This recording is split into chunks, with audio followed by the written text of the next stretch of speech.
Ինչպես տեսակ, ՔՊԱ-ական ռեժիմը չունի ոչ մի սրբություն։ Հանուն աթոռի նրանք թիրախավորել են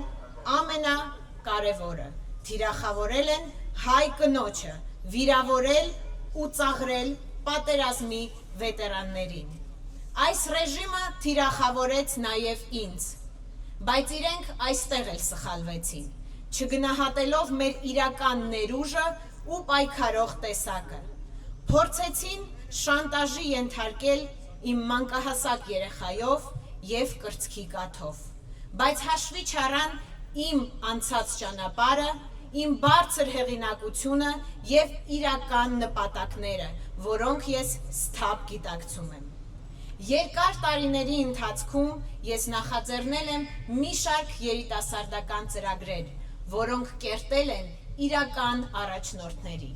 Ես երազում եմ, որպեսզի հայ երիտասարդներից ոչ մեկ չկապի իր ապագան արտերկրի հետ։ Ես երազում եմ, որպեսզի այլևս ոչ մի հայ տաղանդ չլքի Հայաստանը անտեսված լինելու պատճառով։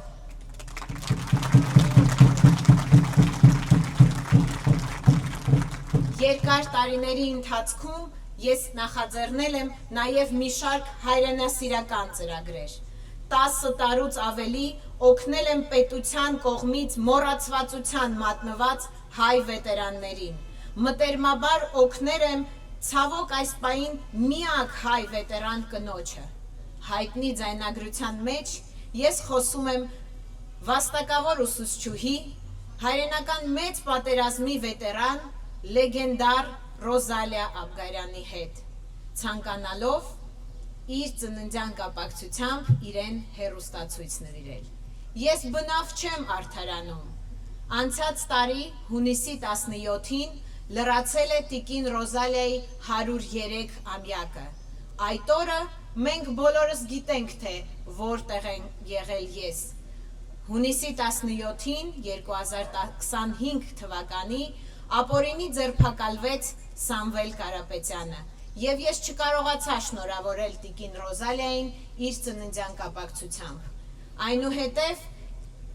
տիկին Ռոզալիան հիվանդացավ, 2 ոտքի ծանր վիրահատություն է տարել, և ես այդպես էլ չեմ կարողացել իրեն այցելել։